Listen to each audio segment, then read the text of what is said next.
So I'm Dana G from the Wedding Planner and Guide, and I've been here for 25 years. And so hopefully I have some great advice for you. And I'd say I brought with me, but I'm actually at her place, Lindsay Caney, who does some freelance work for us and has her own studio, LK Design Studio. She's my guru when it comes to everything social, websites, and so forth. So if you don't know what you're doing, bring someone with you who's smarter than you to help you out, is my motto. Well, thank you for that. As was already shared, my name's Lindsay. I've been working with Wedding Planner and Guide for several years now, and I also run my own design and photography studio and have a line of my own bridal services as well. So I'm more uniquely placed than some vendors where I see both sides of the world, where I'm in the general marketing world in itself, and then I'm also branded to wedding clients as well. So I see both sides of the coin, which can be very helpful in quite a few instances. So first of all, in general, you always hear different terms, advertising and marketing, and they are two different things. So to start out, like if you picture marketing as a pie, there's a variety of things involved: advertising, market research, media planning, public relations, community relations, customer service and support, and sales strategy. So advertising is actually just a piece of the whole marketing pie. So that's the different things that you do to advertise to the people, but marketing is a much broader spectrum. So they are two different things. Advertising is like kind of most in your face piece of the pie, if you want to say. And then there are two strategies to advertising and marketing. So attraction strategy is what you do to bring people to your website initially. So you advertise, you place things on social, you try and get reviews because a good review will get someone to your site. You come to a show. I will say something about shows is that in my opinion fits under the attraction and it fits under the nurture, because I feel like you attract people to your booth, which is going to eventually get you a call, but you also use that opportunity for nurturing and starting a relationship and getting that rolling as well. So that kind of fits under both things. But to kind of backtrack, I know some people had expressed interest in learning some things about reviews. And the main things I wanted to say about that is I would really suggest not only asking for reviews from couples, but also ask for reviews of fellow wedding vendors. I think it looks really good to those who are looking at your reviews that you not only made these couples happy, but you also work well with others in the industry and you're looked up to by those people. And I really want to stress to ask for reviews, because as Shannon was talking about my daughter's wedding, after the wedding, I only had one person who asked me for a review. And I actually did it right away because he supplied me with a very easy link. I just had to go there. He did a great job, so I was excited to talk about him. And I'd say I haven't done one for other people, not that they didn't do a great job, but that's me seeking out where to find it for them to do. So I would say ask for reviews, but again, give reviews to other vendors as well and ask for reviews. The nurture strategy, that's like building the relationship and taking them from the total stranger so they're ready to buy from you. So that's starting that relationship, being a helpful person, being knowledgeable about your industry, and really taking the time to listen to their needs and create a way for them to want to work with you. And so you go above and beyond with creating that relationship. So those are the two sides, the attraction strategy and the nurture strategy. Today, we're going to more focus on the attraction side of things, but nurture is definitely a very important piece of it for making the sale, eventually getting the referrals and the reviews. But I'm going to hand it over to Lindsay. So before we dive into several of the kind of social elements that we were asked to speak about, there's some key elements to know about your business before you can really do any marketing, at least straightforward marketing that's going to get the people you want in your door. The next 8 slides I'm going to cover fairly quickly because it's really important information, but we have so much more to talk about. I don't want to spend too much time on each of these. You'll have the slides that you can take a screenshot of, or we are also going to be sharing this later on, so you can go back and review it. But by answering the questions in each of these slides, you're going to be building a framework to help you create your standout brand. These are key elements that should give you a guide in all of your marketing efforts. If you already have this and a great sense of who you are, wonderful, you're ahead of the game. If you're looking to create this or update yours, this is all good information for you to receive. So the first one is straightforward. Who are you? What do you do? Where do you find the most credibility with your clients? What are you known for, or what do you want to be known for? Those are all important key things to know before you can move any further. The next slide is, what is your purpose? In less than 15 words, can you describe your purpose? Usually the best brands do one of 3 things. They solve a problem for a client, they help their clients achieve something, or they diminish fear of something that their client is nervous about or afraid of. So obviously in the wedding industry, we mostly provide services. So it's you're either solving a client's problem or you're helping them achieve something is usually more the direction we take. Well, and also like diminishing fear right now. I mean, people are fearful of COVID. So it's like, okay, what can we do to continue weddings while still, how can we have the small wedding while still keeping it safe? Putting ads on social or whatever, like get married now, party later, but they're still trying to get the business, so diminishing that fear. Yeah, and if there's something you can do in your business that based on knowing what service you are, who you are, if there's something you can do right now to help the COVID situation and your clients, do it. Whether it's a suggestion, refining your services to be able to achieve something they want to do, or to at least have them allow them to have some sort of event to celebrate their marriage. I mean, obviously in safe and correct terms, definitely do it. This is always something most businesses struggle with, but memorize your elevator pitch, something that you can, if someone comes and asks up to you and asks you, what do you do? Give them your little pitch. Try to make it around that 30-second mark or less, because you have a short attention span, but don't kind of stumble over it. Be really concise, straight to the point, but engaging at the same time. Not too salesy. Not too salesy, yeah. Know who your competitors are. Know who they are and what they're doing. Take a look at what their branding is. See what kind of interaction they're getting on their social media websites. The fastest way to stand out in a pretty saturated market, in the wedding industry is fairly saturated, or has been up until this point, is to be slightly different, or to put yourself into your business.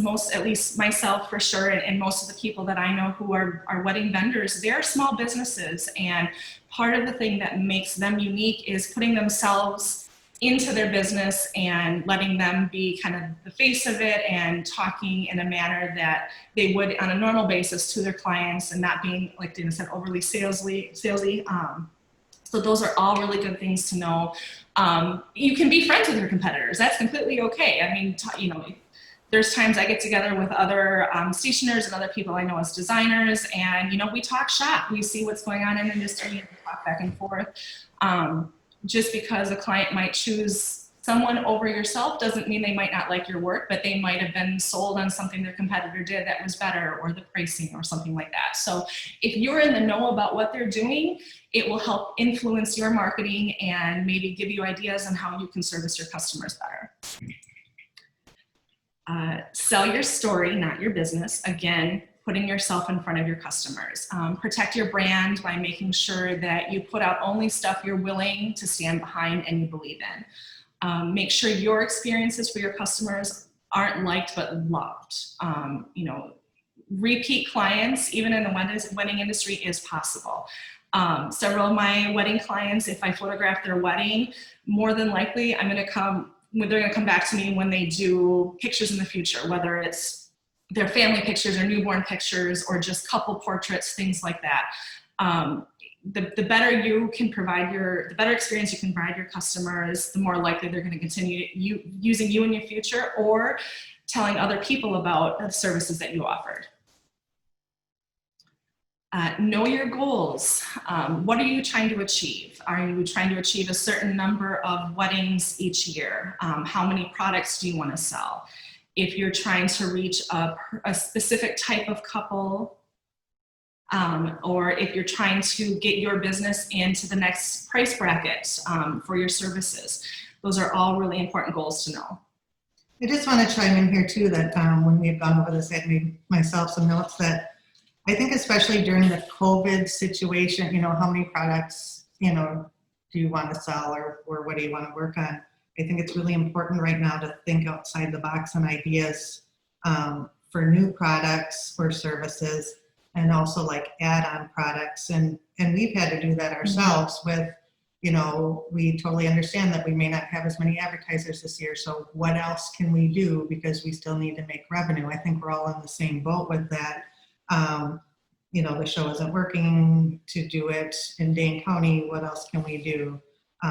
So think outside the box and add new products or services to help you keep that revenue going. So things may be different with that right now too. So just take a look at what your talents are and what you have access to that can create more revenue, but still affiliated with your business. You don't want to sound like the jack of all trades, just trying to make a buck, but like Lindsay is a stationer, maybe she knew calligraphy. So, I think I'm going to offer some calligraphy classes, Just additional services that you can incorporate and offer to your clients to still help you bring some income in or possibly sell a more unique type of service. But it's definitely things that if you have a goal in mind, and obviously with the situation that our world is right now, things are limited, so maybe come up with new solutions. And this is a great area to kind of explore that. The next is, who do you want your client to be? I highly encourage you to build an ideal client profile. If you could create the perfect client, this would be where you would kind of create that avatar. The more you know about this client, the more powerful your messaging will be to it. You can target their marketing likes and dislikes. Decide where do they live, what influences their buying decisions. Where do they hang out online? What do they value? What is their age? Just obviously for this specific instance, I would give them an actual age, but later on when we talk about advertising on social media, you can put in kind of an age range, but this key information will help you determine the factors when you're doing more sales marketing pitches later on. Determining the voice of your brand. So this is what people hear as they read what you write on your website, on social media, on your blog posts. This is created by the words you use, how the sentences are structured. Choose the voice that you would like your business to have and really stick with it. One thing that I found is obviously everyone has their different strengths and weaknesses. If you have trouble writing, or if you have trouble with editing your own writing or punctuation or things like that, one of the resources that I rely very heavily on, just because I can write very well, but sometimes I miss things because I'm in the creative mode and I'm just writing, and I'll write it quickly, or I'll add notes and come back to it. The program I use is called Grammarly. And there's a free version and there's a paid version. Obviously, it'll have different strengths, but plugging in your social material or your website, copy into Grammarly before you publish it, it's been a wonderful time saver for me. It catches so much more than just a traditional spell check would. So a program I definitely highly recommend. Create a brand identity. So basically, we're taking all of the previous 7 questions and putting it all together to create a brand identity. Something that looks professional, it's on trend, easy to read, attractive. Obviously, we do want to be attractive. We're in the wedding industry, and couples are drawn to beautiful imagery, you know, easy to decipher, striking graphics, definitely highlight points. Developing and refining your brand is what you need to do to set yourself apart from your competition. Doing so will let you become the go-to person to your ideal clients.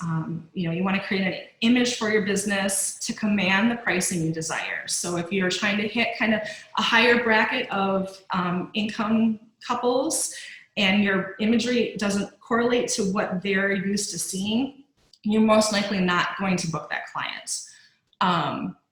Those are all things. So everything we just talked about as briefly as I could, though all of these could be their own webinar itself.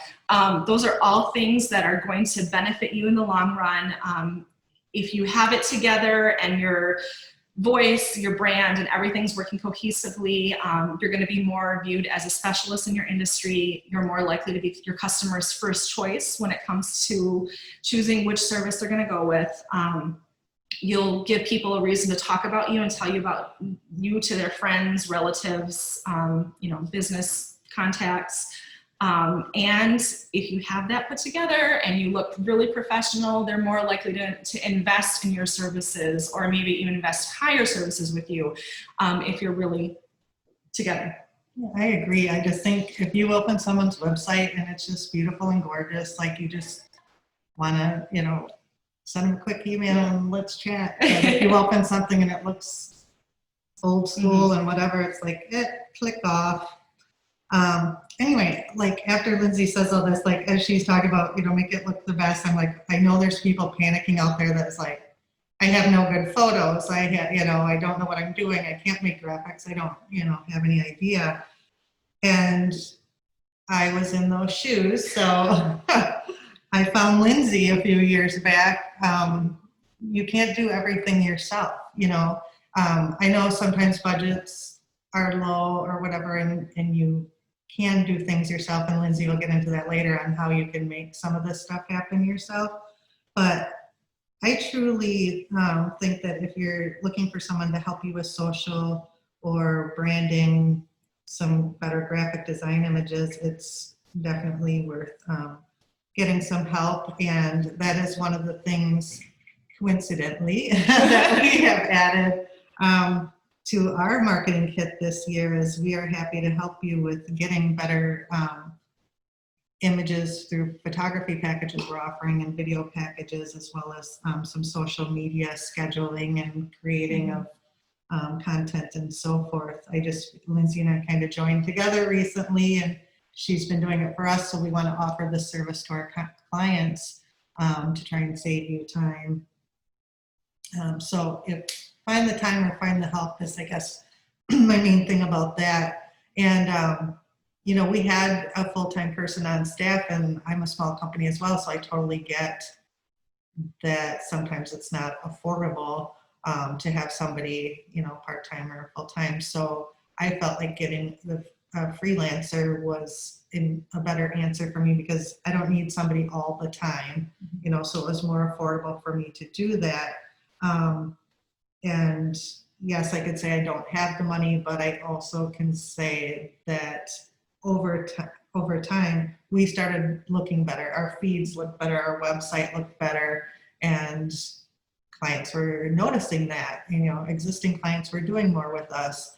Non-existing clients were all of a sudden becoming clients because, wow, this looks really good and professional. So the cost is definitely worth the return on investment. And I can honestly say that because I don't know how many people know, but we are a small company as well. So dollars are not, you know, limitless. So I think we are happy to help you with stuff. If you know, have your own freelancer friends, that's totally great. I'm not here to totally be salesy, just helpful if anybody needs it. And the other thing that I have liked with Lindsay is that, because she had mentioned at the beginning, she's on both sides. She's a vendor and she does work for us, so she totally understands the wedding industry from both sides. So I think that helps she knows what the brides are looking for, and as well as the vendor side of things. So we've definitely gained clients and followers by finding someone to help us with these kind of things, because there are not enough hours in a day. Like I do sales, and that's what time is truly money, especially for myself. You know, when you have so much to do as a small business, and if you are not comfortable doing graphic design and marketing to begin with, and then you're trying to do it for your business and also do everything else that you're, the sales and the client relations and everything that builds up and is also time consuming. If you don't have the time and you're not getting your website done or your social media maintained, it's going to show, and it's going to show to your clients, and eventually it's going to affect you in the long run. So whether you're doing it yourself or you find someone to help you, and there's different stages of assistance, just determining what's best for you, what you can budget and afford. And like I said, eventually, if you struggle with it now, having someone come on as part of your team is highly recommended, because it just takes a big weight off your shoulders. Yep. And like I said, if you have someone on your team, or you just want a freelancer to do some things for you, but not everything,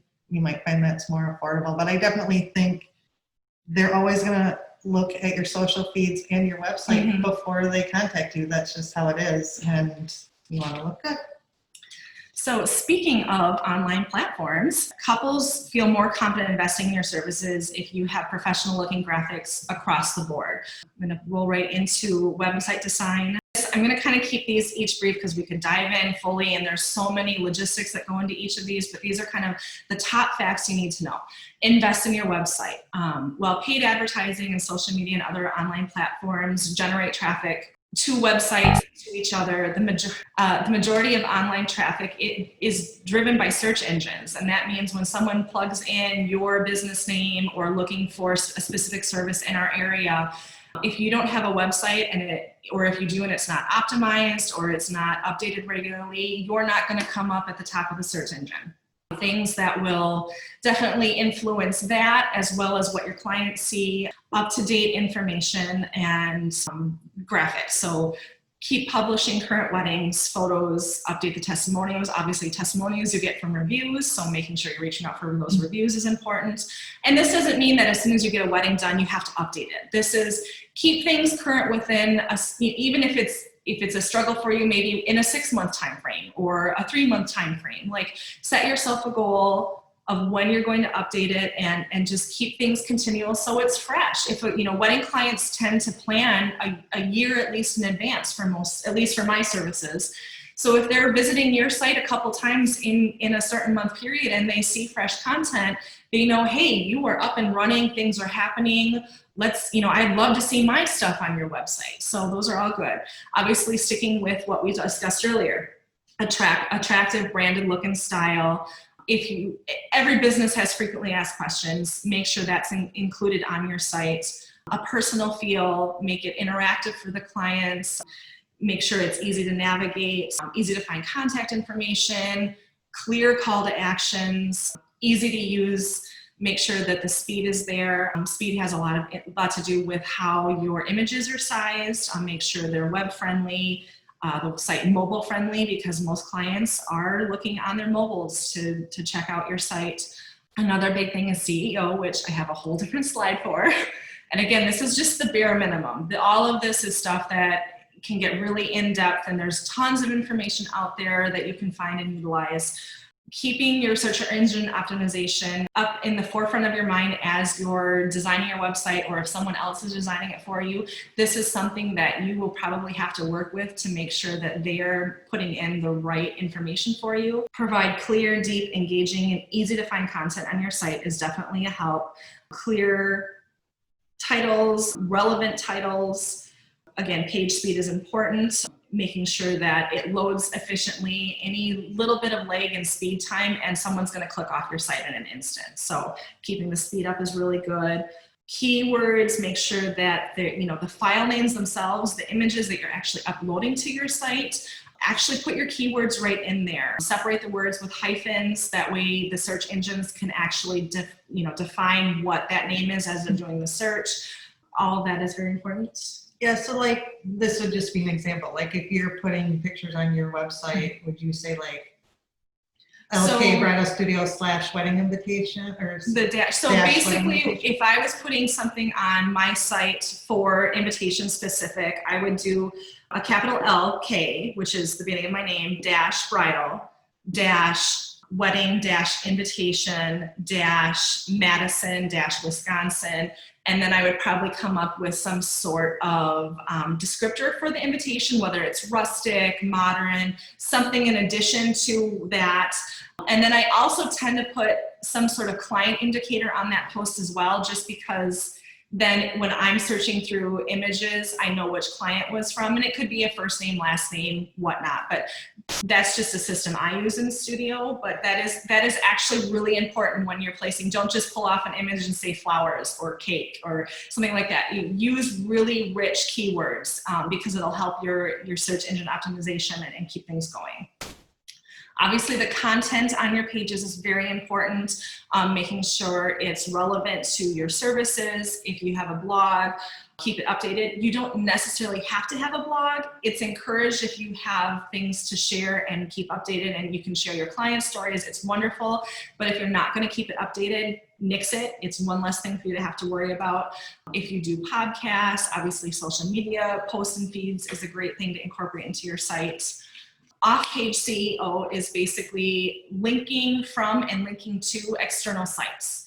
The more interactive your sites can be with other relevant sites, the better. A great example of this is we send out wedding planner and guide badges to vendors who are using our services and having us promote on our site if they've had a real wedding on our site. Those are all badges you can place on your website and then link back to WebPlan. That's a great, linking to another site. Obviously on our website, we link to your website if you have one. So those are a great example of that off-page CEO. So you're talking about this little circles that say, valued vendor of wedding planner and guide, in case someone's wondering what a badge is. Yeah. And we do have those if you want. We do have. them. If you don't have them, or if you can't find them in the long email chains you have, let us know and we'll resend it. Yeah. And it's on the website as well. It is, yes. Local CEO, so these are creating business pages on Google Plus or incorporating a Google map into your website that just tells, the beautiful world of the CEO that, hey, this is where we're at, this is where we're located, I'm here, I'm real, I'm professional. That's what I always look for. I seriously do. I type in somebody and then I'm like, why is their business page not coming up? Because I feel that makes them legit. Mm-hmm. It does. It really does. And you don't have to pay for, they certainly have services you can pay for, but just making a page and putting Google Maps in, that's all free. So free things are great for small businesses. Definitely something I encourage. All right, moving on to social. So we have heard many in the wedding industry say Instagram is the way to go. While Instagram is really popular, we highly recommend posting to both platforms for this reason. Facebook owns Instagram, and they have made it extremely easy to cross-post to and from each platform. So if you're doing Instagram or you're doing Facebook, great, you've got a good start. But hey, cross-post. It's as easy as when you if you're on Facebook and you're more used to that, if you go to Facebook and you post your information, if you have it connected to your Instagram account, there's a little button at the very bottom that you can click and say post to Instagram. And vice versa. If you're on Instagram, it's easy to post to Facebook. We choose to post to both. We tend to post a little bit more imagery on Instagram each day just to stay visible throughout the day in their feed, because there's a massive images going through everyone's feed on a daily basis. And just to stay in their feed and stay relevant, we post a little bit more on Instagram, but we find both platforms very great in value. And I was just going to say, like you said, there's reasons to do both. One is, I think, I have a 20-some-year-old daughter, and, she's not a Facebook person in her daily life. She's Instagram or Snapchat, TikTok, you name it. But when it came to the wedding, when you Googled people, you would look at their Facebook page, see if they're up to date on that. It comes up fairly high. And so like in your daily life, you wouldn't necessarily look for it, but when you're planning a wedding, you do look at it more because it gives a little more information than an Instagram would. And also, I I know there's a lot of chatter on like Facebook forums. Like I follow the one that's Wisconsin Brides with an exclamation point. It's not the magazine, but it's just like a Facebook group chat. And they're chatting all the time on Facebook. They're very active. You know, anyone know of this or know of that, or can you help me? I've been on there a lot, helping the poor COVID couples know that, yes, you can do this. But anyway, I just think, yes, in everyone's everyday life, a 20-some-year-old isn't a big Facebook fan, where I, as the mom, I'm a Facebook fan, so it's age. But I mean, Facebook does currently have 2.5 billion monthly active users, and more businesses are using the platform for their marketing efforts. So Facebook definitely is still present. Instagram is beautiful. We use it. I encourage you to use it as a wedding vendor, a wedding business, but don't neglect Facebook either, especially when they're so easy to use together. In addition to those facts, Facebook also recently released the Facebook Shops option. And I haven't explored it in depth yet because we've been crazy busy with other things. But the whole point is to make shopping online easier by allowing people to shop more curated product collections without leaving Facebook or Instagram, because obviously they're tied together. It's a beautiful relationship. Potentially, this could be a great resource for small businesses, especially if they're uncomfortable running their own e-commerce website and they have some products they could sell virtually, or even service brackets, I believe, can be incorporated as well. So if you have a service that you'd like to post that's easy to post without a ton of education, it's an option. I know I'm actually going to look into it for posting my wedding invitations instead of going through Etsy, because Etsy is so oversaturated with wedding invitations. I feel like it might be the direction we are leading towards heading. So it's definitely an option. So moving into free opportunities versus buying ads on these two major social media platforms. Obviously, posting is free. You can, as long as you're a regular poster, you're getting that content, it's great. Definitely use it. We use it on a regular basis, but I also highly recommend investing in ads. But there's a catch to that. One of our biggest tips is never actually boost a post, and that means boost on Facebook or promote on Instagram. It's better to go into the Facebook Ads Manager and set up an ad in that respect, because you're going to get more bang for your buck. The Ad Manager offers a ton of power. You can customize your demographics for what you're trying to promote. If you're trying to hit a certain demographic, if you're looking for a certain couple that brings in a specific price range or certain likes and dislikes, there's so much you can customize in the Ads Manager. It's very highly recommended to go through Manager instead of just simply doing a click on a previously posted piece.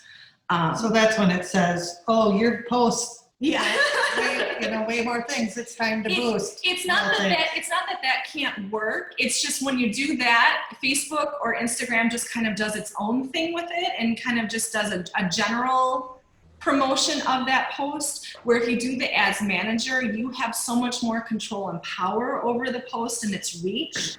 And you don't have to spend hundreds of dollars on ads. Depending on what we're doing or what I'm doing personally with my business, maybe I spend $50 on an ad promotion. Obviously, you can pick the longevity, so you can spend $5 a day or $10 a day or something like that and pick how long it's running. And you can stop and start it. If an ad, after a couple of days, if you feel like it's not running well, pause it, maybe edit it or cancel it and try a different form of it and see what works best. It's a lot of trial and error, but you have so much more power over it, and it's really great for small businesses. Lindsay, can I ask you a question? If you're doing that with Instagram, if you go into Facebook ads, can you also make it for Instagram as well? It does. So if you make a Facebook ad and you have your Instagram account linked, it actually automatically runs on Instagram as well. If you are on Instagram and are more comfortable with Instagram, you can actually go through a similar setup. It doesn't have quite the editing or selection power as the Ads Manager does on Facebook, but you can pick the demographics and do that from Instagram as well. Cool. So yeah, it's a very powerful tool. It shows you the analytics, how the ad's doing, all of the details. So it's very cool. Obviously, ads can and will work for your business if you do a little bit of trial and error and get them running in a positive manner. But a key part of that is you know, obviously you've determined what your audience looks like, where they live, age range, income, all of that good stuff. One of the things that's really important is your copy, the actual text and imagery information that you put into the ad. It's very, very important. Highly encourage, again, using Grammarly. There's lots of Facebook articles about how to write a good ad. Some things you have to take and leave a little bit based on what your services are and what your voice of your brand is, but there's good information, but just keep in mind the tone, what you're trying to achieve with the ad, and test it out. Talk to people. You know, if you have people in your network that you feel comfortable talking about, run it by them first and see what they think. It definitely is worth it. In the Ads Manager, there's also options to do split ads. So it's basically the same ad, just with a little bit of different verbiage or different imagery on each, and you can kind of compare what works better. Another thing with Ads Manager is it can help you determine what you're trying to do with your ad. If you want leads, you can go with a conversions or ad leads option. If you're trying to do more of a social reach just to get more likes and people viewing the images, you can run an engagement objective. So there's lots of different dynamics within the space itself. Facebook Live and Insta Stories. So obviously these are a really fun and inspiring way to ignite your followers on Facebook and Instagram. Live streaming video is very on trend and in, and if you're in a business that's providing a service, especially if it's a creative service, you can do a little bit behind the scenes strategy on it. You can do kind of behind the scenes of like, okay, these are kind of steps by step of what we do, or here's a little sneak peek, things like that. The unique things about these two services is they provide very unique content. They're cost effective. Obviously, they're a little different from each other, but for the most part, it's, you know, you can do them free. They connect directly with your audience. Obviously, you upload it, they click on it, they can view the stories. It drives more traffic to your Facebook and Instagram pages, and it actually shows in real time what the engagement is. So definitely fun. Again, it is a time-consuming thing, so if you had to pick and choose between doing normal posts and stories or Facebook Live, I would definitely do the normal post, but it's an excellent additional element you can have if you're in the midst of a wedding, or if you're in the midst of making something, or if you're doing something engaging with your business. Definitely fun things to incorporate. YouTube versus Instagram TV. So again, a lot of people saying, like they do with Facebook, YouTube's on its way out. It's not the platform to go on anymore. I disagree with that. Instagram TV definitely it has its own following and it's within the platform, so it makes it really convenient to use. But YouTube is the second highest search engine besides Google. Easily shared on the web. YouTube, yes. Instagram, no. You can't share an Instagram video like you can a YouTube video. Like I said earlier, if your audience is already on Instagram, it's easy to put in the platform and have your followers check it out. Obviously, YouTube doesn't have that. Searchable on Google and other platforms such as Google. If you like search something, you'll notice that it comes up way early in the search page. It does, yeah. And so if you have that video, they're gonna find it. Yeah, YouTube is searchable. Example. Okay. So I just Googled her LK Bridal video, and I did not set this up. I only thought of it because she said it. But she just did a vendor video with us that we put on our YouTube channel, and it was the first thing that popped up was her video, and then there's an LK Bridal Designs below that and a Wedding Squad LK, but that's what came up first was her YouTube videos, followed by wedplan.com, because we also put that video on her profile, and then it goes to her Facebook page, then her website. Yeah. So just an and example. that same video is on our Instagram as well, but it's not going to be searchable. So that's it really, YouTube in that case is really great for marketing and that interconnection of all of your website and social media platforms. Features within the platform itself. So if you're trying to search something when you're on YouTube's website or on Instagram, searching on YouTube, absolutely, you plug in a name, you know, if it's an artist name or if it's a vendor name, whatever you're trying to look for, you're going to have tons of options come up. On Instagram TV, you don't have a specific search option. You can put in a general search term and multitude of images are going to pop up or video are going to pop up, but it's not going to be what you're specifically looking for. Video length, obviously YouTube, you can post up to 11 hours. So tons of option there. Instagram TV, 10 seconds to 10 minutes. And that's different than actually posting a video directly onto Instagram. If you're posting directly onto the actual feed of Instagram, it's 60 seconds or less. But if you do the TV, you can go up to 10 minutes. The intended orientation, so this is the direction the video is. YouTube is the traditional horizontal orientation. Instagram TV is formatted for a vertical orientation because of how much more mobile users utilize it. Advanced analytics, and this is like in-depth analytics. Both have analytics to some extent, but YouTube definitely offers a much broader variety and knowledge base when you're searching for analytics, where Instagram TV, it's really just the basic statistics. Pinterest. I wish Pinterest was around when I got married. I'm still getting posts from Savannah saying, you will like this win, and I got them daily, and I looked at them daily. If you're a wedding business and you're not on Pinterest, you are losing out on so much potential. Even if you're not on it constantly, just posting, you know, again, we'll talk about this a little bit later with managing your accounts, but posting on a somewhat regular basis. Pinterest helps people discover what they love. And when they're planning a wedding, their wedding boards are usually immense. The brides that come to me, the first thing they do is open their Pinterest account. They have something for the cake and desserts. They have something for invitations. They have something for the floral.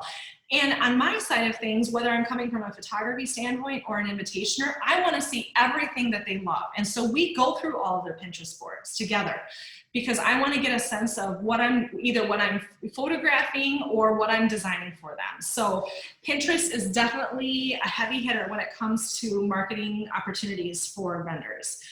It's also high on the SEO chart. Yes, it is very high. If you're on Pinterest, your SEO is going to be helped immensely as well. Again, you Google something and a Pinterest board of those pictures come up, and you're tied in with that. It's the most, so out of all the social media we talked about so far, it's the most likely to convert browsers into buyers. Pins get more traffic to your website because if you're smart, you're pinning from your website to the Pinterest board, which creates that connection, again, boosting the CEO. Pinning is highly addictive for many. I'm one of those. I haven't been as active lately, but it is definitely, if you see something inspirational that you love, especially coming from a creative standpoint, I pin it. It might be something I'm not looking at to do right now, but it's something that I have in plan for the future, or something I can refer back to. So it's definitely a really good resource. It's also a resource for discovering trends. In the wedding industry, everyone knows trends kind of come and go and they'll plateau for a while, but if you're on Pinterest, again, on a somewhat regular basis, you're going to see the trends coming and going. The new things, the new trends that really take off, you're going to see in your feed. They're going to spike. You're going to see it. Your clients are going to see it. They're going to ask about it. And if you're in the know already, it shows really well for you and your business. I think that's always key, is like, if you know what you're talking about, it just gains that trust. It does. And yes, I want to work with you because you could be so helpful to me because you know everything. Yeah. Just like why I want to work with you. Nancy. So obviously there's other platforms out there for online options. And keep in mind, everything we've talked about, you need to pick and choose what works best for you and your business. You have permission to pick and choose. And sometimes businesses feel like they have to do it all. You don't. If you're not going to show up on the platform that you choose, it's not worth your time to even attempt to have an account. Those are kind of the main reasons why we choose not to work with the following, because first off, in our wedding industry and the clients we're looking for, they're not going to be looking for the services we're offering on the three following platforms. So one is Twitter. And obviously each of these has their positives, but for us, what I've listed out is basically reasons why we don't use them and put our efforts into the platforms that really work for us. Twitter, it's a really noisy place. It's really hard to build a following. It's copy-based, so that's obviously text-based, not imagery, which as a wedding industry, we need the imagery. Imagery is really what sells for weddings. So Twitter isn't a really good sense for us. It also can be very time consuming if you're not on the mark witty with comebacks and comments and things like that. Twitter, you have to be constantly engaged to really build the following. I just don't think anyone ever says, oh, I'm going to go on Twitter and plan my wedding. Yeah. No, not really. Snapchat, well, I use it personally. I don't use it as a business. My clients, the clients that I'm selling to, they might be on it personally, but they're not looking for me as a business on Snapchat. It's a very limited user engagement. You literally send a snap, and unless they screenshot it, it's gone. You don't get it back. It can eat up a lot of time while you're snapping because you're trying to stay consistent in their Snapchat feed. But again, anything you snap, unless they screenshot it, it goes away very quickly. There's no option to reshare. There's no value for CEO. There's just not a lot to offer from a business standpoint for Snapchat. It's just a fun thing to It do, is. filters. It's a fun thing to do, filters. So the only thing that will, for my business, and this is coming from like my LK Bridal Studio business, is I have made Snapchat filters for clients, but that's to use at the wedding for their guests, and it's got a specific time frame. It's not something that they didn't find me as a business because I use Snapchat. It's something that it's an extra service that I put together because I know my clients use it personally. So it's something that I offer if either they can buy it outright or it's an add-on if they've spent X amount with me. It's just that extra little thank you, like, hey, thanks so much for doing this. Hey, would you like me to make you a Snapchat filter? And we can make it live for this amount of time and go from there. So Going above and beyond. going above and beyond, yes. You're going to get the referral, but we also use those for the shows. Yes. Because we want people to use the filter so people know where they're at. So I've used it for that too, I guess. And of course, TikTok, which is the raging new trend. Advertising on it is extremely expensive. It's primarily used by 16 to 24-year-olds, which obviously the early 20s are kind of on the very midst of our wedding, marketing targets, but it's not the way to go for us. And ultimately, the reports I've heard from other people in the business world that have tried to use it, the customer service on TikTok's ends is really, really poor. If they have had issues, or whether it's issues with paid advertising or other things, they never get a response back. Or if they do, it's a very canned form that basically says they can't assist further. It's unfortunate, but.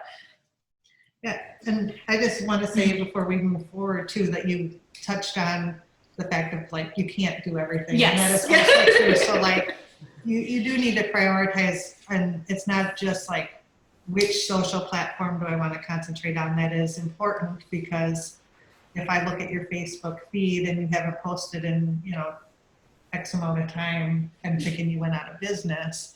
So you have to do that, but is your website up to date? That would be like a major priority. Yeah, that's for a me. number one. That's priority. like a number one. And then, okay, now I have some more time, so I'm gonna pick, one or two, Facebook Instagram combo. But yeah. Can we have stop you real quick with a couple of questions? Sure.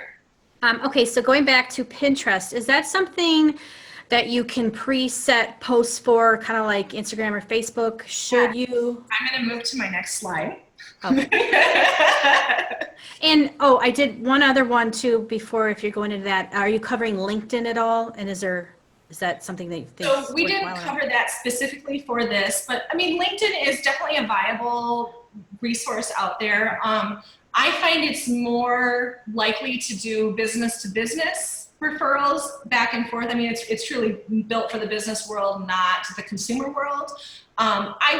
If you have time, I would make a LinkedIn profile, set it up, put your business information on there.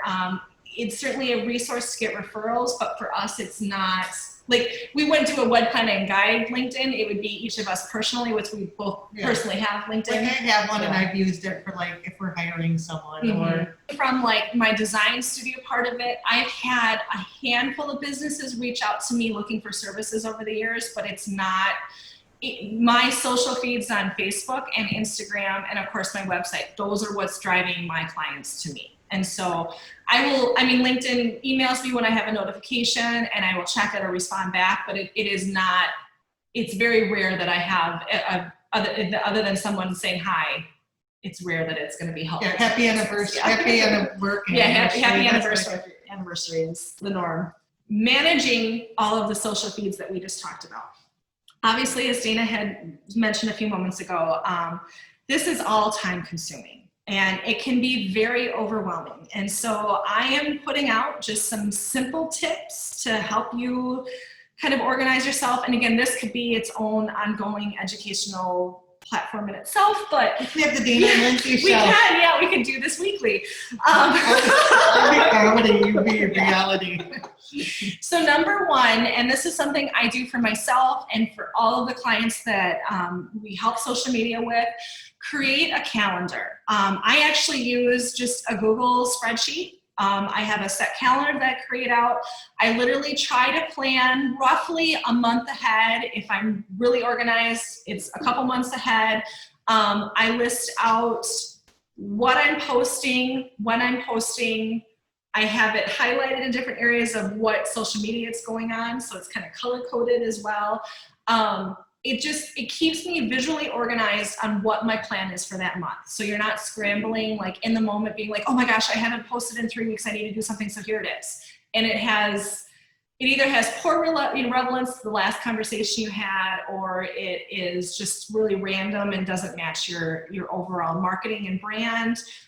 If you put together kind of a more cohesive calendar and guide, it'll help you be more organized in your posting. Leading into that, tip number 2, there's apps out there that can actually help you pre-schedule and post. There's apps like Later and Tailwind, and there are others out there that you can actually pre-schedule both your Facebook, Instagram, and Pinterest. On Pinterest, I believe you can pre-schedule to some extent on the platform itself, but it's not as efficient as using one of these programs or apps. I rely heavily on these for my business and our clients.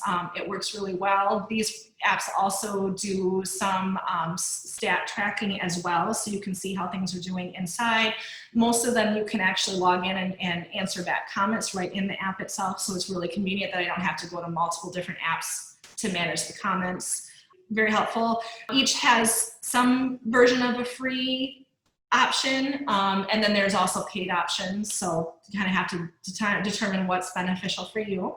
Number 3, there's apps out there like Canva. If you're not confident in designing something on your own or don't have the programs or accessibility to do it, Canva is a wonderful resource to create pretty engaging, professional looking graphics. Did you use it for this? I did, yes. I went out of, normally I would put this slideshow together in my own design software, but I'm like, you know what? I'm actually going to put it on Canva and show that this was set up there's other graphics that I kind of pre-designed to put in, like some of the pictures and things like that, but in itself, this is... I was going to say, this is where it helps to hire someone too, because I've made all these notes for her about what we could talk about today, and she made it look beautiful. Yeah. Mine would never look like that. So having a design sense certainly helps in cases like this, but Canva at least would give you a point to start off from. Again, there's a free version, there's a paid version, like everything else in the world. You will have to decide what works best for you. 4, post about your behind the scenes. It makes it personal, it's interesting to your viewers. They get to know you, get to know more about your business and how it works. Very engaging. It's just one of those things that if you don't have beautiful wedding content from a previous wedding yet and you need to fill your feed with something, that's an option to do some behind the scenes work or something within your business that your clients may not know about you or the services you offer. 5, write quality, useful, informative content for your viewer. Think of ideas that might help your wedding couples in any area of your wedding planning. Obviously, you have a set skill level, but you know weddings. If you're like me, I've been to many, many, many weddings now. There's certain things that I can recommend that may not be in my service level, but it's things I've experienced, so I have firsthand knowledge and say, hey, this might be something that might be helpful. Or if there's something about your services that you offer that is beneficial to your clients that maybe don't spill everything out at once, but over a period of time, sharing little snippets here and there is really good. Again, that's just making you the knowledgeable person. Yes, and instead of having to be a salesperson, you win them anyway. You're having a because- conversation and you're not selling them. There's a difference, and your viewers will see Well, that. it could be like I post on my Dana G Web Plan Facebook page, which is different than my personal, different things that I think might help clients or whatever. So some people, when they come to me, they're like, especially during this COVID, I heard you were the one too, or I saw your post that you were helping this. I didn't sell anyone anything, but I've now gained some good clients, and I don't help to necessarily do that, but it just happens. It That's just all happens that way, yes.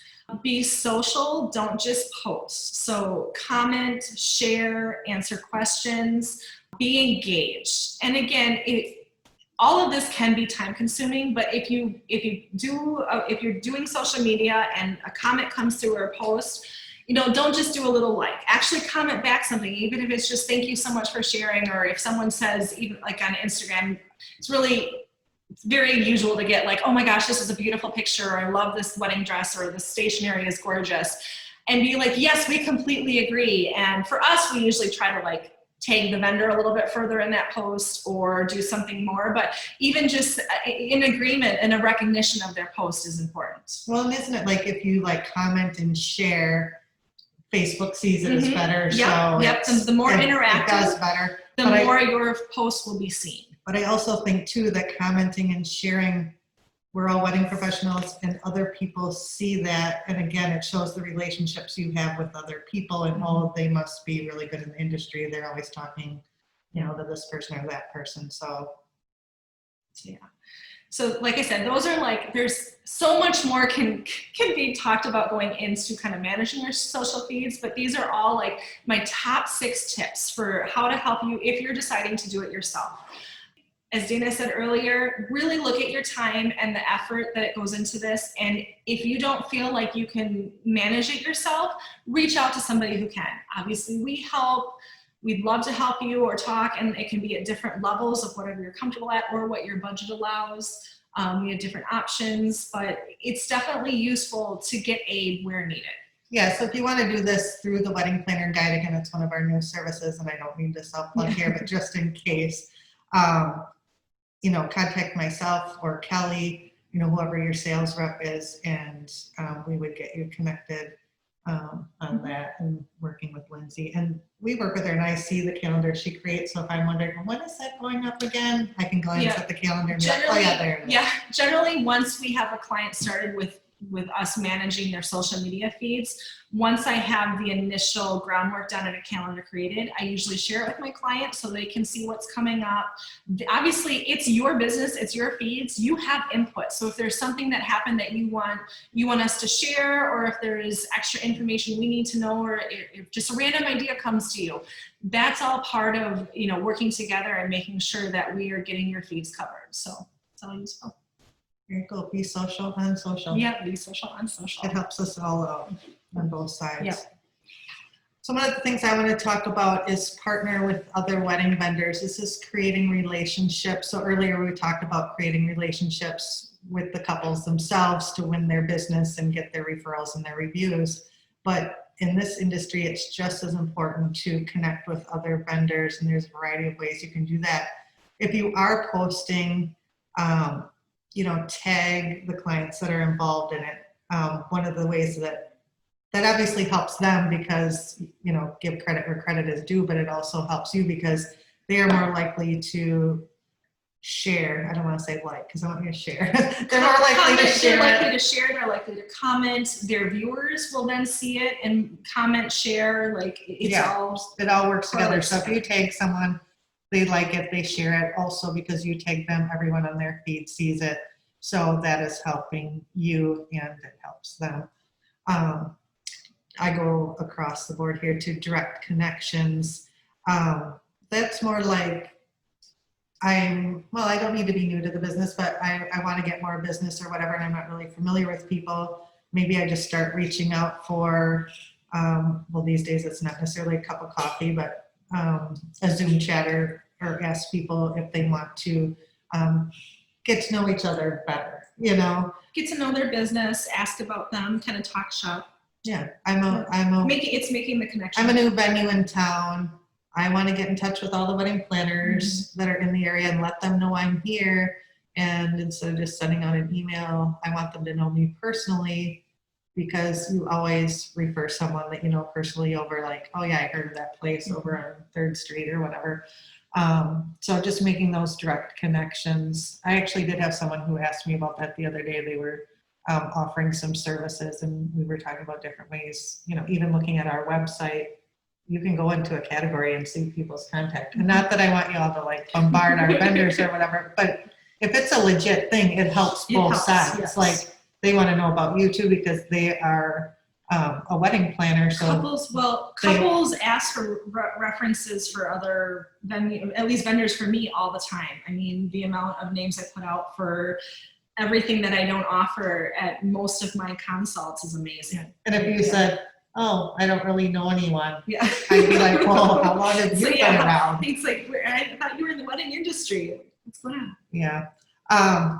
Another way to get connected with people is styled shoots. And we do styled shoots, and we just had one last week, believe it or not, our first one of the season, which we're way behind due to everything. But it builds relationships. You know, I love going to them because it's more public relations and getting to know them as people and sharing talents and so forth, versus always just selling someone something. But all the vendors kind of get to know each other as well.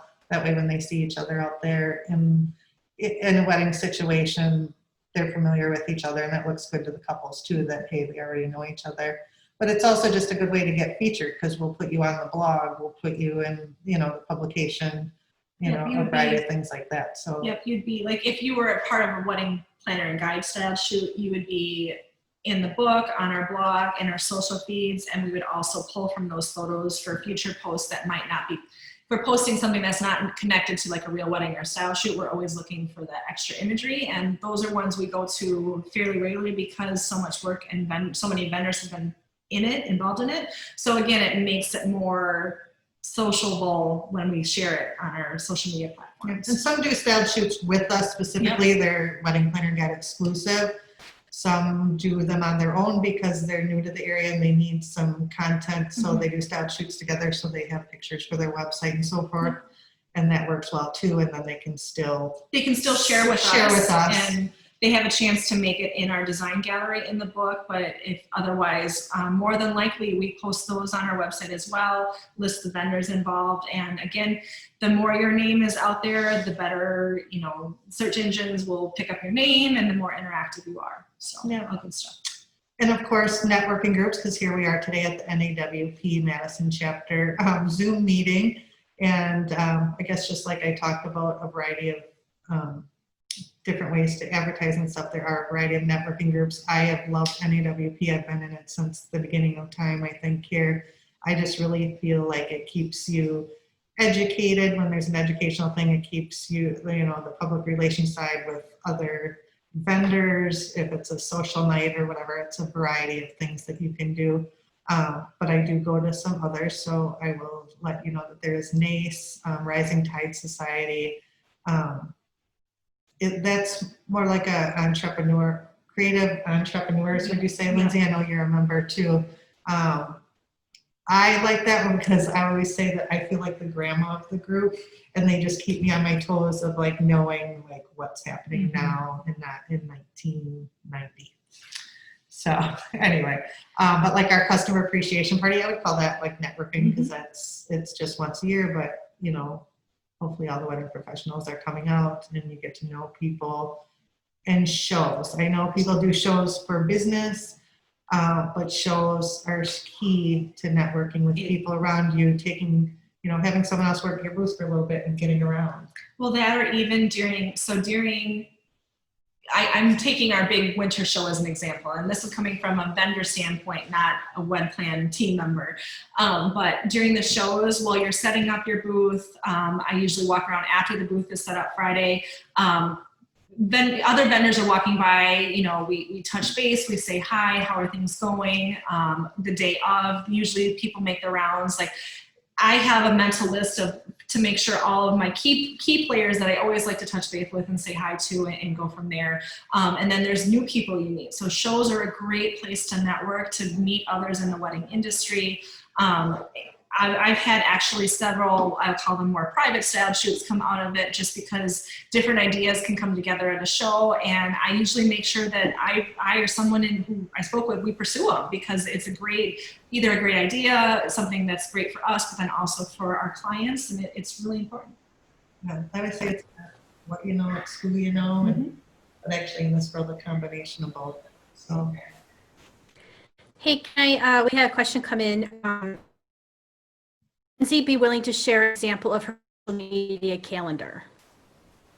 Oh, sure. I will let Dana finish up here, and then at the very tail end, I will screen share my calendar. We're getting to the last couple slides here. So I just wanted to go into, because of course we do the wedding planner and guide, and I have no problem heading my clients into other things that will work for them, which is why Lindsay and I work for the wedding planner and guide, but we want the whole picture to work for you, and things do work together. So we had no problem telling you, spend money on Facebook, it all works together. So the goal is to get people to call you or email you, whatever their way of connecting is. But it all does work together. So with the wedding planner and guide, I just feel like they can go to a show, and while they're at the show, we're now coming out with an app. So all of a sudden they're using the app and they're like, oh, I like this vendor that I saw. Oh, I like this bouquet. I'm going to take a picture, which I'll get into the app details in a second. But and then they take a copy of the book home, and then they start looking through that, and oh, our website address is on there. I'm going to look that up and I can find all the vendors on there. So like everything works together. It's not just I'm going to run a Facebook ad and be done.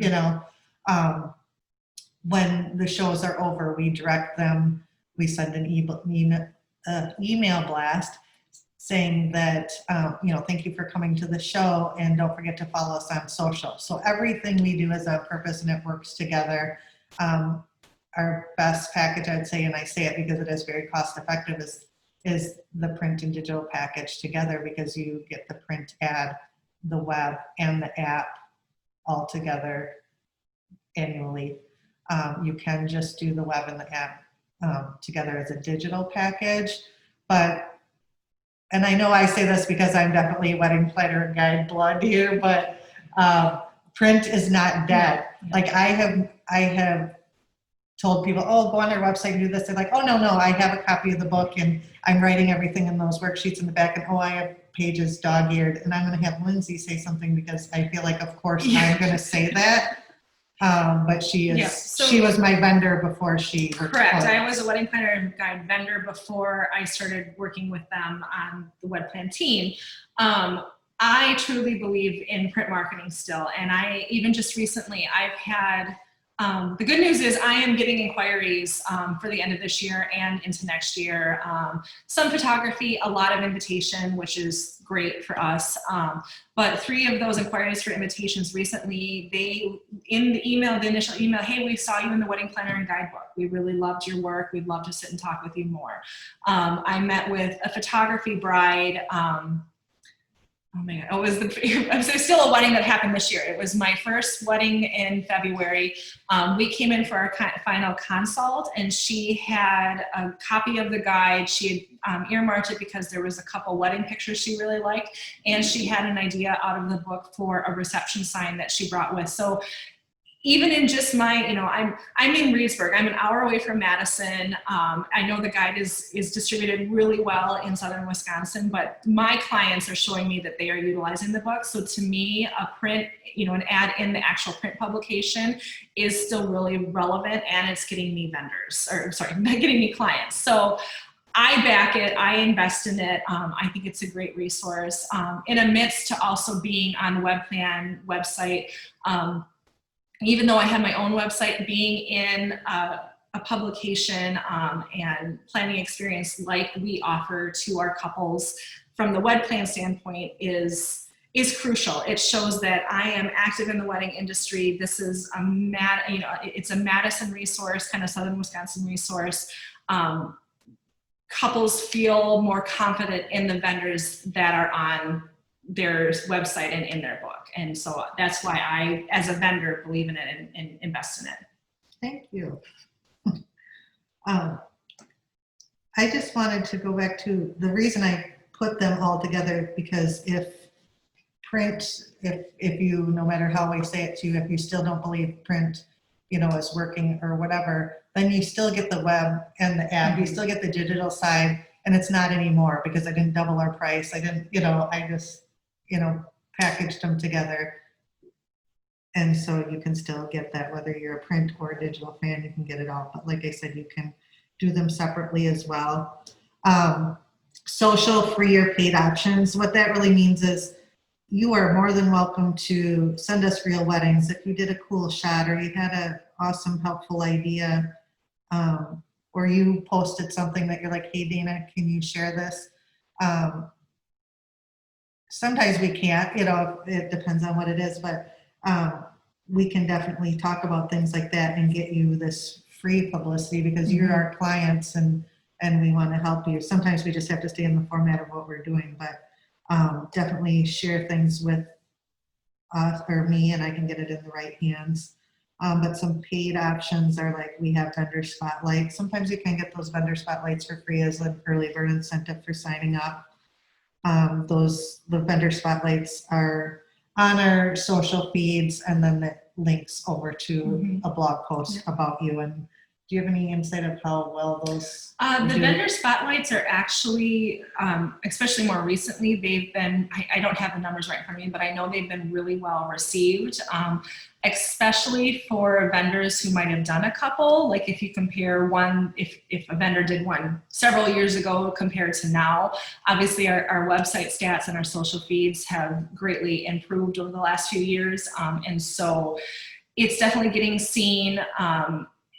There's a lot of benefit to having a call out feature on our website for, you know, obviously to live on our website after it's blogged. We don't delete anything or change anything after the fact. But then also being on our social feeds, basically you get, generally you'll get like 2 days on our social feeds being a post on our Facebook, our Insta, our stories, like you're getting a really great highlight. So it's a really good package and gets you a lot of oomph and long-term usage. Yeah, so sometimes when people like look at the marketing kit or whatever, and they're like, oh, I can't afford this whole thing. Like one, we do have payment plans. I think it makes it very affordable to do the whole package at, you know, $50 a month or whatever. The vendor spotlights, they're not very expensive. They're like $250, or like a tile ad on the website is, you know, $75 or $100 depending on the size. Like, I think sometimes people don't look at the whole marketing kit and they just zoom in on one thing. I think they zoom in on kind of like the big ticket items and don't look further down. And there's actually a lot of different little things that you can either add to what you're already getting or do an exchange of if things are a little rocky like they are during this year. It's still exposure, and that is so important right now. Did we lose you? Did we lose you? Me? There. Yeah, all of a sudden our screen went blank. Yeah, no, I was trying to tell you, you froze up for a while there. Okay. I think we're back on track now. Perfect. Okay, so I don't know where we left out. Some of this, it makes me feel a little uncomfortable because I feel like I work there, so it's self-serving, but I think for many of you who do work with us, you know that this is part of advertising and marketing because it is one of the biggest local resources and a combination of resources, like I said, from the show to the end. Recently, for social, yeah, so that's like different things you can pay for and so forth. And then recently we did the vendor videos. And the reason that started was because we couldn't do the spring show, so we had people do vendor videos and we put those on our YouTube channel. That's the one we found of Lindsay when I Googled her. We put it on our YouTube channel on their profile on our website. They could use it themselves and so forth. And after we did that, we had a lot of people wanting us to help them more, like either an editing package of here's some photos and here's me talking, but can you help me make it pretty? Or they want the full coverage, like, hey, let's meet and talk about what our goals are in covering for this. And we would actually shoot and edit. So we are offering new things like that. So again, when you see the marketing kit this year, I just don't want people to think like same old, yeah, I'll do the same thing, because there are so many things that change it up a bit. Well, like what may work better for you. Don't just assume it's the same old. Shows. I don't know if you've all read your emails this week, but I bit the bullet, so to speak, and have lined up the Weddings and Wine outdoor wedding show at Sugarland Barn. That'll be August 23rd. I just really got a lot of feedback from clients saying that they are looking for a show and they need to move forward with business. So we're trying to do things in a safe way by being outside and having some other guidelines in place. So it's the best we can do. I know some of you had asked about future shows, and unfortunately, because of the rules in Dane County, I really have no answers on those right now. You know, at this time, you can have 10 people indoors for a mass gathering. The reason I can do the Sugarland Barn one is because it's in a different county. So you may see future shows if they are in Dane County and they open up the numbers a bit, like, you know, controlling traffic more and, you know, how many people come in at a time. So you may see different floor plan than we had, which I just finally had the floor plan the way I wanted it, but you may just see differences like that. But anyway, again, all of this works together, and I am always, and Kelly as well, are more than happy to talk you through like how things work together, from working with us to social, and we just want to help you succeed. Planner and Guide app, yes, it has been like a year of developing. You start with research and development. The research takes a while, then you go into development, and we are to the point of, I've seen it, I've gone through the pages, I've read every detail, and it's back to them on just these little glitchy things that before you launch, you want to fix. But by all means, I have seen it. In the screen, you can see the cover page of it. But it basically goes into different sections, you know, cakes and desserts, floral, bridal shops, things like that. And they can read a little bit. Some of it's similar to our website, where you can read an article on the timeline of when to do things, questions to ask your vendor, so they can go into this article type thing, or they can go into the vendors and they can put a little heart if they like someone, and then it saves it in their favorites. It's just a really good way to, it's more of a vendor app to connect with the vendors. That's what couples said that they wanted to do, like not clog up their Gmails with their wedding correspondence. So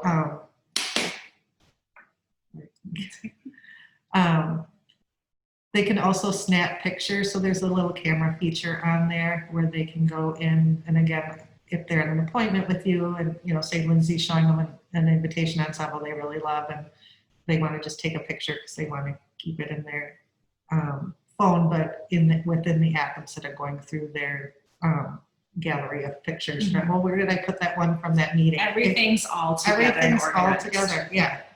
So they can keep their correspondence, their pictures, they can look up vendors. For your information within the vendor profile, it's more extensive than the profile on the web plan site. We're going to be asking you more questions. Mm-hmm. There's still a photo gallery. They can actually phone you through the app. They can message you through the app, go to your website, and so forth. So, Dana, yep. What is the name of the app in the App Store? How do you get it? It's not launched yet. We have glitches. Okay. And I read it, so it's just like little things that I'm like, okay, this doesn't work quite like I want to. So that's why instead of charging people for 2020, we're just putting it into the 2021 package and just not really charging it. Just kind of making it part of the package and not really charging it extra, so you can just try it out. Once it is live, obviously you'll get an email, it'll be all over social media and all of that good stuff, but it's going to be Wedding Planner and Guide is going to be the app name. Well, it's just web plan. Mm-hmm. Okay, web plan. Yeah, it's a web plan. You should be able to search either. You should be able to search either web plan or Wedding Planner and Guide, and either will come up. You can search either, but on my phone, like the little icon says web plan. But it's going to be a really good resource, especially in the world where apps are everything to couples. It'll be really helpful and convenient. Well, and I know like we're not the Knot and we're not Wedding Wire or whatever. And I've actually had a couple say that if they appreciate that, like within our site and on this app, it is like more basic information, but yet that makes it easier to use. Of here's the vendors, and you can look them up or whatever. We don't have all the bells and whistles, like you're not going to plan your whole entire wedding. But what they told us from our research was they wanted something to connect with the vendors. Yeah. And they trust, because we're a local source, they trust that they're good vendors. I can go on about that. We've gone way over our time. It's been worth it for everyone. So obviously you're invited to follow us, Facebook, Instagram, Pinterest, YouTube, or visit our site. If you are looking for more information about connecting with Dina about becoming a vendor or including something new in your vendor terms, you can reach her via email. Yeah, so emails are just dana@wedplan.com, kelly@wedplan.com. Lindsay is her own company, so Yes. just work through us. Yeah. And we will. You can reach me at weddingplannerandguide@gmail.com, but if you're looking for more detailed information about being a vendor, Dana is your gal. All right, so I am pulling up my WedPlan blog and social media calendar. Oh, sorry, it's ginormous. Let me back it out. So I will go to, let me go to a complete one. So I'll go to June. So this was this past month. Can everyone see that okay, I hope? So obviously, I'm used to looking at this, so everything's very clear and concise to me, but obviously I indicate what month it is. The color keyed here is basically, this is a blog post, Instagram, Insta Story, TV, Facebook, Pinterest, and then these are kind of like if we're having an event or some sort of behind the scenes, we like to incorporate those as well. I have it kind of color coded on what our high, medium, and low interaction days are. I know we just updated that information ourselves for July and August because we try to monitor that on a regular basis to make sure we're hitting the key points on when to post. But this just kind of gives you an overall view. You know, a good example is on June 1st, we did a Devil's Head Resort vendor spotlight. It was blog post. It was put on our social feeds, Instagram, Facebook. And then these basically are, we're doing a blog highlight in another post, which is another image, more content. And then this just kind of breaks out, you know, when we need to post and what. So in a snapshot, this makes sense. I usually put like blog ideas, keynotes, things like that. And I know this one's cleaned up quite a bit because most of my pieces went into the calendar already since it's a completed month, but that kind of gives you an idea of what one of my calendars look like when we're planning. Is that helpful? So I know that calendar probably looks kind of overwhelming, but keep in mind, we do a lot of posts each month. Lindsay, while you're working on that, do you think buying followers on Instagram is a good idea or bad idea if you're trying to increase? Yeah. No, I would not buy followers. I wouldn't buy followers on Instagram, on Facebook, for email campaigns. You are going to have bigger bang for your buck if you invest your time in growing your following. Anything you paid for, those are going to be subscribers that signed up for something they didn't know they signed up for. If they start coming through your feed, it could have a negative effect if they basically spammed you or decided that they didn't want to follow you. It's going to overall affect your numbers negatively if you purchase followers. It's so much better to organically grow your own feeds and social media following. So It was long, I'm sorry. it was long, and we tried to cover as much as we could, as quickly as we could. There was more. We actually had more. like pages more that we cut out because we're like, okay, this is already going to go over an hour. So. Well, I think it's great. I really appreciate it. I'm sure a lot of other people do too that are, yeah. And last call, anybody have questions? Any, they're coming down? I'm not really seeing any. I'm sure everybody can reach out to you though. Yes, absolutely. Okay. Great. Yeah. Thank you everyone for joining us. That was fantastic. We survived our first webinar. I thought it was great. I appreciate it. We appreciate you guys coming on and doing this. WP, and we'll look forward to seeing everyone hopefully next month. Should we just wrap it up? Yeah, thank you Perfect. so much. Thank you. Have a wonderful afternoon. If you have any other questions, give us a call or send us an email. Thanks.